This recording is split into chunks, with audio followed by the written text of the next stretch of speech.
무거운 짐 주께 맡겨 벗을 날도 멀잖네.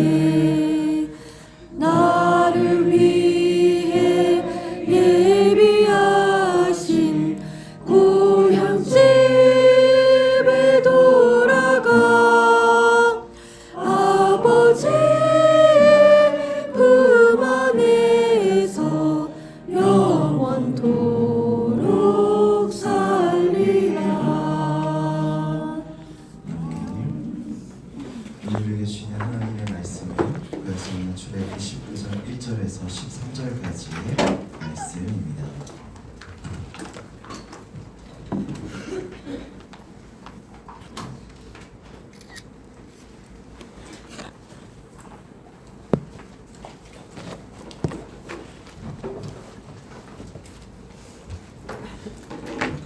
출애굽기 19장 1절에서 13절까지의 말씀을 같이 합독하시겠습니다.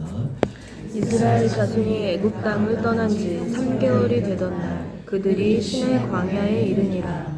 그들이 르비딤을 떠나 시내 광야에 이르러 그 광야에 장막을 치매 이스라엘이 거기 산 앞에 장막을 치니라. 모세가 하나님 앞에 올라가니 여호와께서 산에서 그를 불러 말씀하시되 너는 이같이 야곱의 집에 말하고 이스라엘 자손들에게 말하라. 내가 애굽 사람에게 어떻게 행하였음과 내가 어떻게 독수리 날개로 너희를 업어 내게로 인도하였음을 너희가 보았느니라. 세계가 다 내게 속하였나니 너희가 내 말을 잘 듣고 내 언약을 지키면 너희는 모든 민족 중에서 내 소유가 되겠고 너희가 내게 대하여 제사장 나라가 되며 거룩한 백성이 되리라. 너는 이 말을 이스라엘 자손에게 전할지니라. 모세가 내려와서 백성의 장로들을 불러 여호와께서 자기에게 명령하신 그 모든 말씀을 그들 앞에 진술하니 백성이 일제히 응답하여 이르되 여호와께서 명령하신 대로 우리가 다 행하리이다. 모세가 백성의 말을 여호와께 전하매 여호와께서 모세에게 이르시되 빽빽한 구름 가운데서 내게 임함은 내가 너와 말하는 것을 백성들이 듣게 하며 또한 너를 영영히 믿게 하려 함이니라. 모세가 백성의 말을 여호와께 아뢰었으므로 여호와께서 모세에게 이르시되 너는 백성에게로 가서 오늘과 내일 그들을 성결하게 하며 그들에게 옷을 빨게 하고 준비하게 하여 셋째 날을 기다리게 하라. 이는 셋째 날에 나 여호와가 온 백성의 목전에서 시내산에 강림할 것임이니 너는 백성을 위하여 주의 경계를 정하고 이르기를 너희는 삼가 산에 오르거나 그 경계를 침범하지 말지니 산을 침범하는 자는 반드시 죽임을 당할 것이라. 그런 자에게는 손을 대지 말고 돌로 쳐 죽이거나 화살로 쏘아 죽여야 하리니 짐승이나 사람을 막론하고 살아남지 못하리라 하고 나팔을 길게 불거든 산 앞에 이를 것이니라 하라. 시간 언약의 은혜 위에 서라라는 제목으로 하나님 말씀 증거하겠습니다. 여러분, 우리에게 장소가 주는 의미들이 있습니다. 우리의 지난날의 그 기억들을 살펴보면 주로 장소 중심으로 우리가 기억되어지는 것을 발견하게 됩니다. 이제는 우리의 추억 속에만 존재하는 어린 시절 그 예배다. 또 우리 기억 속에 남아있는 그 추억의 시골집, 그곳에 우리 할머니, 어머니의 그 부엌, 내가 배우고 뛰놀았던 그 학교 운동장, 이처럼 우리가 기억하고 사랑하는 장소들이 있습니다. 그리고 지금 현재 우리가 예배하고 기도하는 이 예배의 장소를, 이 교회를 사모하시는 분들이 얼마나 많은지 모릅니다. 우리가 역사를 생각할 때 우리는 시간의 흐름에 따라 히스토리 역사를 적어나간다 생각합니다. 그러나 여러분, 우리의 역사, 히스토리는 시간에 따라 히스토리를 써내려가기도 하지만 여러분, 장소에 따라 역사를 써내려가기도 합니다. 많은 경우 우리의 히스토리 역사는 내가 기억하는 그곳 그 장소에서 시작됩니다. 그곳 그 장소에서 써내려간 많은 나의 서사들은 나의 히스토리 역사들이 되죠. 즉, 내 인생의 어떠한 장소는 나의 중요한 역사의 한 페이지가 된다는 것입니다. 오늘 우리가 살펴보고 있는 이 출애굽기 말씀 역시 우리가 장소를 기준해서 나누어 보면 크게 세 지역으로 나눌 수 있습니다. 첫 번째 장소는 애굽입니다. 출애굽기 1장에서 15장까지의 배경이 되는 장소입니다. 두 번째 장소는 광야입니다. 출애굽기 16장에서 18장까지의 배경이 되는 장소입니다. 그리고 마지막으로 세 번째 장소는 시내산입니다. 그리고 이 시내산에 대한 기록은 오늘 말씀 출애굽기 19장에서부터 출애굽기 마지막 40장까지 이 출애굽기 말씀을 뛰어넘어 다음 성경 레위기 전부를 포함할 뿐만이 아니라 그 다음 성경 민수기 10장 12절까지의 말씀으로 쭉 이어집니다. 지금 이스라엘 백성들이 도착한 이 시내 광야의 의미는 이스라엘의 온 역사에 있어서도 또한 구약 성경에 있어서도 매우 중요하고 매우 크다라는 것을 우리는 알 수 있습니다. 이렇게 매우 큰 의미를 지니고 있는 시내산에서의 첫 의미는 무엇일까? 이 시내산에서의 첫 시작은 그럼 마치 우리가 누군가에게 프로포즈를 하듯이 우리 하나님께서 이스라엘 백성들에게 언약을 제안하시는 것을 볼 수 있습니다. 그렇다면 하나님의 이 프로포즈, 언약을 제안받는 이스라엘 백성들은 어떠한 사람들이었는가? 우리가 정말 대단한 상대에게 혹시 프로포즈 사랑 고백을 받으면 내가 정말 매력이 있구나, 내가 이 정도 분에게 프로포즈를 받을 정도로 내가 사랑스럽구나 라고 생각하기 쉽습니다.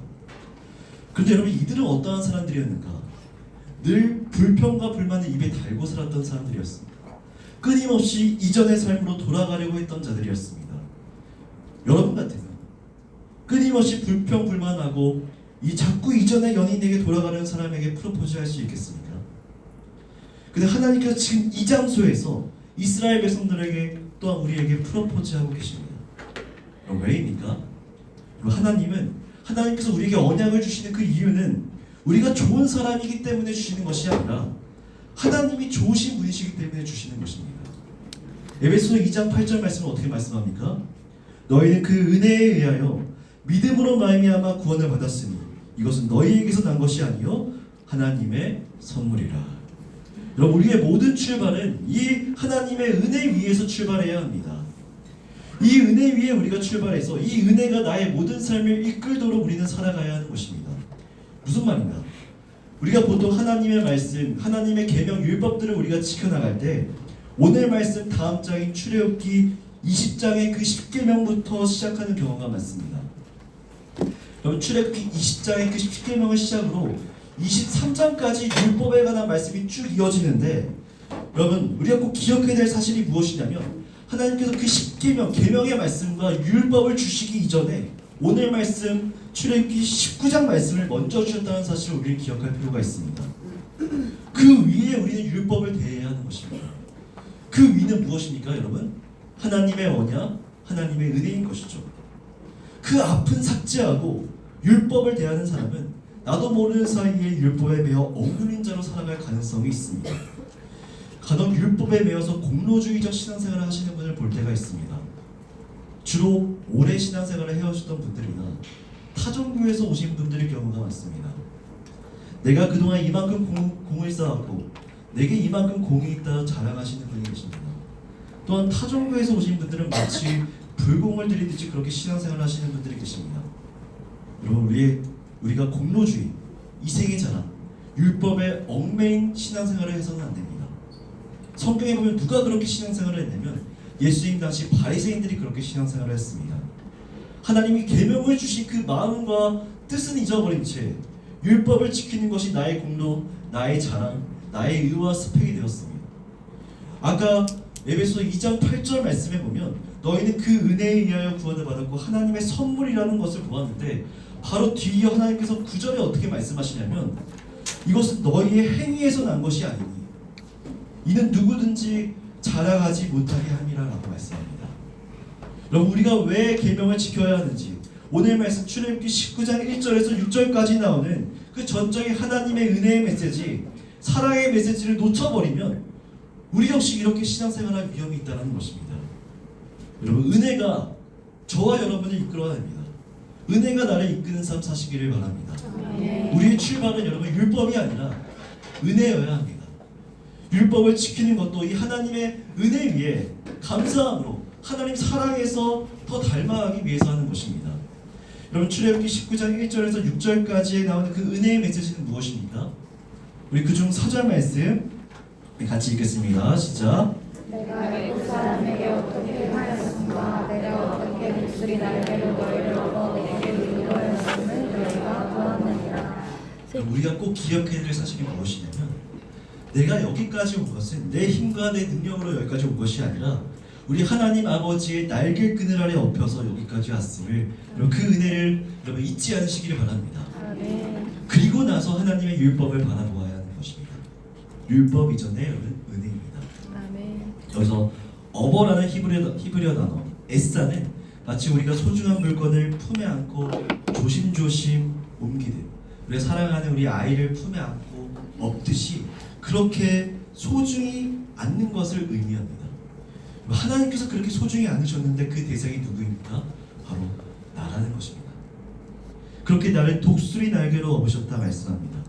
여러분 여기서 독수리 날개는 주변을 압도하는 권위와 능력을 상징하는 말입니다.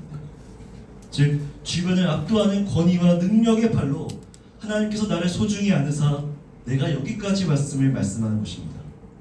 즉 어떠한 세력도 감히 넘볼 수 없는 절대적인 안전과 절대적인 사랑으로 우리를 인도하셨다. 그렇게 말씀하고 있는 것입니다. 혹시 지금 여러분 가운데 나와 우리 가족의 미래가 어떻게 될지 불안해하고 염려 가운데 있으신 분이 계십니까? 혹시 이 나라와 대한민국 세계 정세를 보며 앞으로 어떻게 될까 불안해하고 염려하시는 분이 계십니까? 혹시 그런 분들이 계시다면 먼저 나와 우리 가족이 이 나라 대한민국이 어떻게 하나님 날개 그늘 아래 엎혀서 여기까지 왔음을 여러분 그것부터 기억하시기 바랍니다.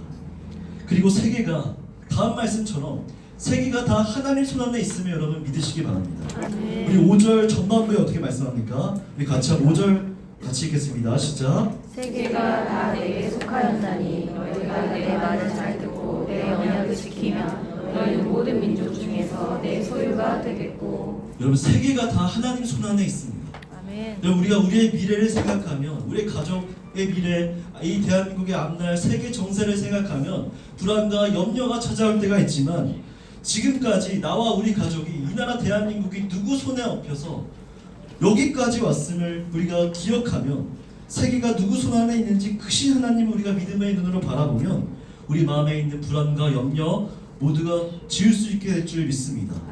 우리 하나님, 우리가 믿는 하나님은 단지 한 민족, 한 지역에 국한된 신이 아니라 온 우주를 소유하신 소유주시며 온 우주를 완벽하게 통제하시는 통치자이심을 여러분 믿으시기 바랍니다. 완벽한 통치자, 온 땅의 소유주 되시는 우리 하나님께서 어떻게 말씀하십니까? 우리가 언약을 지키면 언약을 지키는 자에게 놀라운 축복을 주시겠다 약속하고 계십니다. 은혜의 언약을 주시고 너희가 내 말을 잘 듣고 내 언약을 지키면 놀라운 축복을 주시겠다 약속하시는데 어떠한 약속을 주십니까?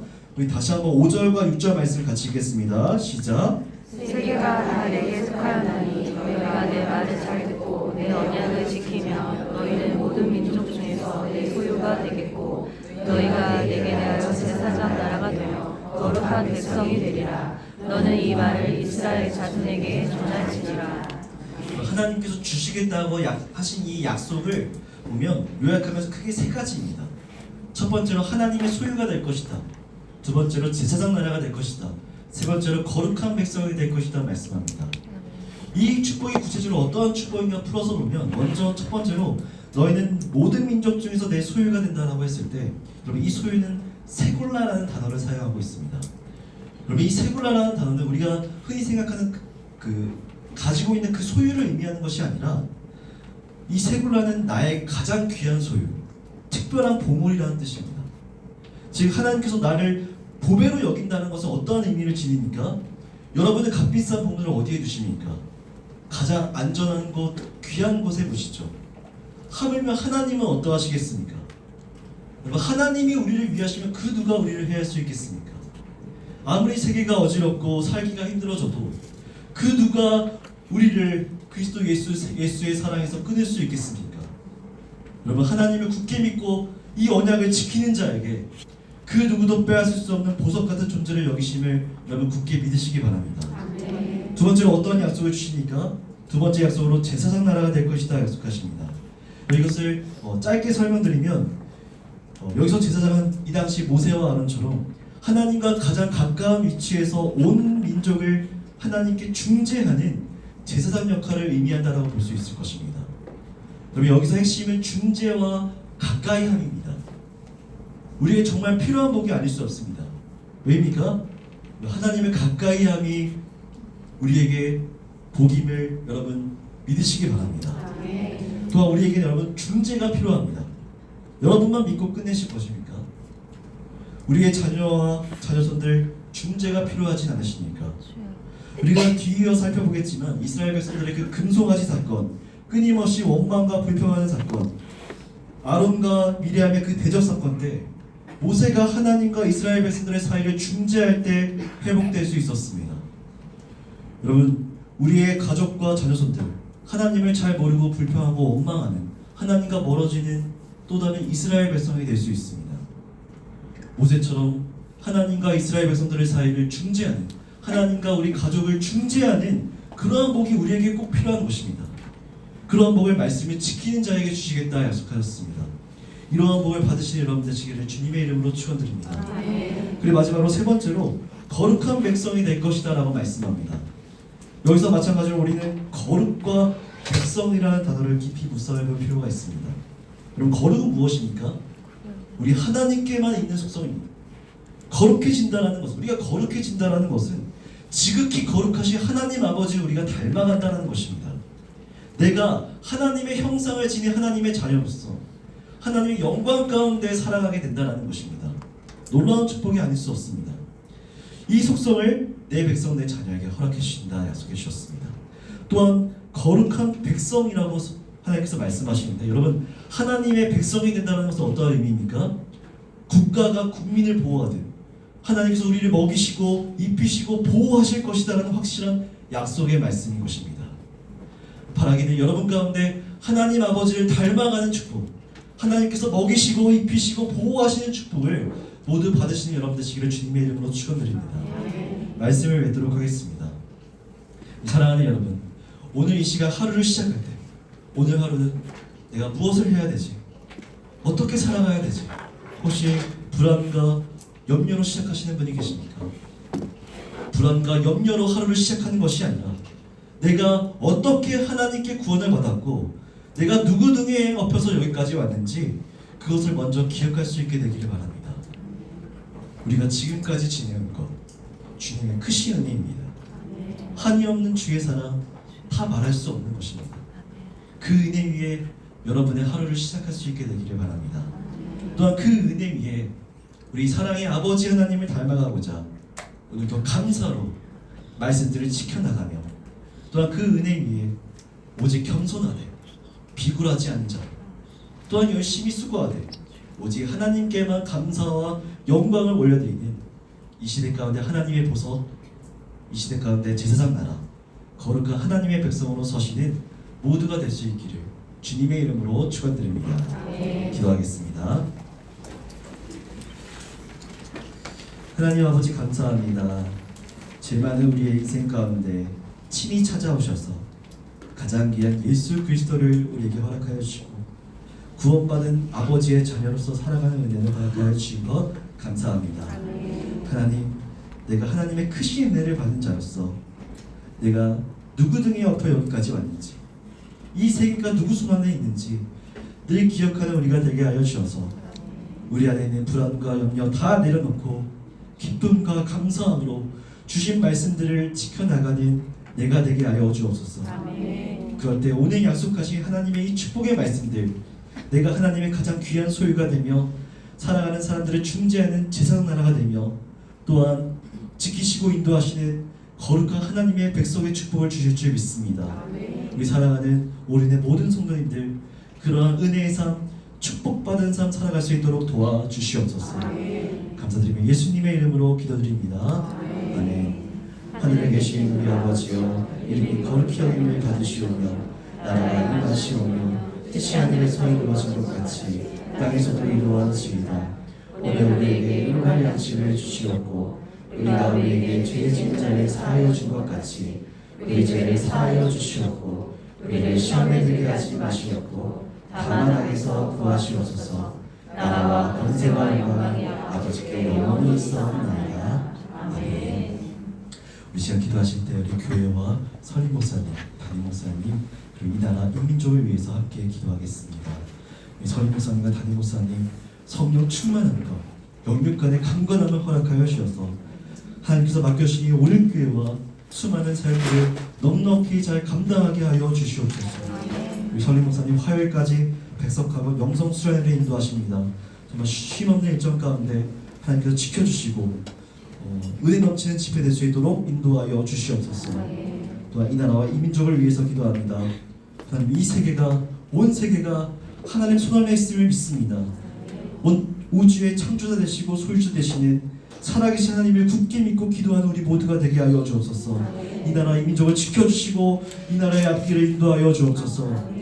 우리 다니엘 센터의 모든 공사 일정을 안전과 평안으로 지켜줘서 잘 마무리될 수 있도록 도와주시옵소서. 마지막으로 주신 말씀과 가지고 나신 기도 제목 가지고 주여 한 번씩 통성으로 기도하겠습니다. 주여 하나님 아버지 감사합니다. 연약한 우리를 하나님의 품에 안으사 여기까지 올 수 있도록 인도해 주신 것 하나님 감사합니다.